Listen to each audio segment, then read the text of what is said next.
નમસ્કાર. શું તમે પીએનબી ડિજિટલ રૂપિયા એપથી સરકારી કૂપન કેવી રીતે વાપરવું એ જાણવા માંગો છો? તો બિલકુલ સાચી જગ્યા પર આવ્યા છો. આ વિડીયોમાં આપણે આખી પ્રોસેસને એકદમ સરળ સ્ટેપ્સમાં સમજીશું. તો ચાલો શરૂ કરીએ.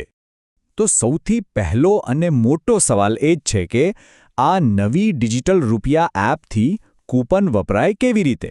અને હા, સ્વાભાવિક છે કે આ પ્રોસેસ ઘણા લોકો માટે એકદમ નવી હશે. પણ જરાય ચિંતા ના કરતા, આ વિડીયોના અંત સુધીમાં બધું જ સ્પષ્ટ થઈ જશે. તો ચાલો જરા પણ વાર કર્યા વગર સીધા જ પહેલા સ્ટેપ પર જઈએ. એપમાં લોગિન કરીને આપણું કૂપન શોધવું, આ સૌથી પહેલું અને મહત્વનું પગલું છે. સૌથી પહેલાં તો ફોનમાં પીએનબી ડિજિટલ રૂપિયા એપ ખોલો અને તમારો વોલેટ પિન નાખીને લોગિન કરી લો. જેવું લોગિન થશે એટલે સ્ક્રીન પર દેખાતા પે બટન પર ક્લિક કરો. ત્યાર પછી એક નવી સ્ક્રીન ખુલશે. એમાં પીસીબીડીએસ ઓપ્શન સિલેક્ટ કરો. બસ આટલું કરતાની સાથે જ સરકાર તરફથી મળેલું કૂપન તમારી નજર સામે હશે. અહીંયા સ્ક્રીન પર તમને કૂપનની બધી જ જરૂરી વિગતો જોવા મળશે, જેમ કે કઈ યોજનાનું કૂપન છે, કઈ તારીખ સુધી વાપરી શકાશે અને તેમાં કેટલી રકમ છે. ખરીદી કરવા જાઓ એ પહેલાં આ બધી વિગતો એકવાર ચેક કરી લેવી સારી, જેથી કોઈ કન્ફ્યુઝન ન રહે. સરસ. તો હવે કૂપન તો મળી ગયું. ચાલો હવે પ્રોસેસના બીજા ભાગ તરફ આગળ વધીએ. આ ભાગમાં આપણે જોઈશું કે ખરીદી માટે વસ્તુઓ કેવી રીતે પસંદ કરવી અને દુકાનદારના ક્યુઆર કોડને સ્કેન કરીને પેમેન્ટ કેવી રીતે કરવું. હવે તમારે જે પણ વસ્તુઓ ખરીદવી હોય એની બાજુમાં જે નાનું ચોરસ બોક્સ છે ને, એના પર ટિક કરી દો. બધી વસ્તુઓ સિલેક્ટ થઈ જાય એટલે નીચે દેખાતા સ્કેન ક્યુઆર બટન પર ક્લિક કરો. આમ કરવાથી ફોનનો કેમેરો ચાલુ થઈ જશે.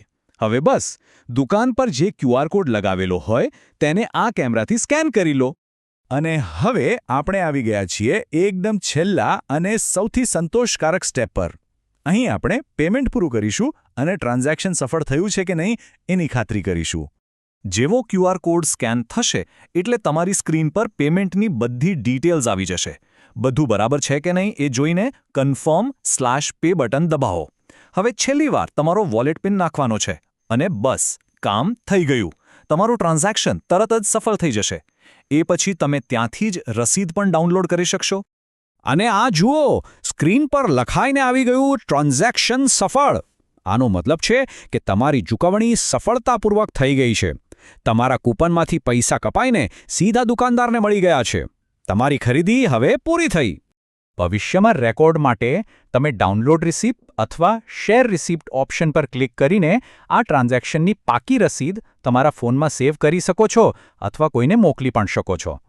ચાલો, પ્રોસેસ તો આપણે સમજી લીધી, પણ હવે કેટલીક ખૂબ જ અગત્યની વાતો છે જે ભૂલવાની નથી. આ ડિજિટલ કૂપન વાપરતે વખતે અમુક નિયમોનું ધ્યાન રાખવું ખૂબ જરૂરી છે.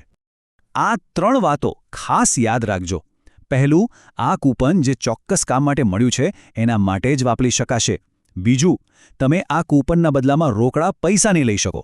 અને ત્રીજું, જે સૌથી મહત્વનું છે, કૂપન તેની છેલ્લી તારીખ પછી એક્સપાયર થઈ જશે એટલે સમયસર વાપરી લેજો. તો જોયું ને, આખી પ્રોસેસ કેટલી બધી સહેલી અને ઝડપી છે.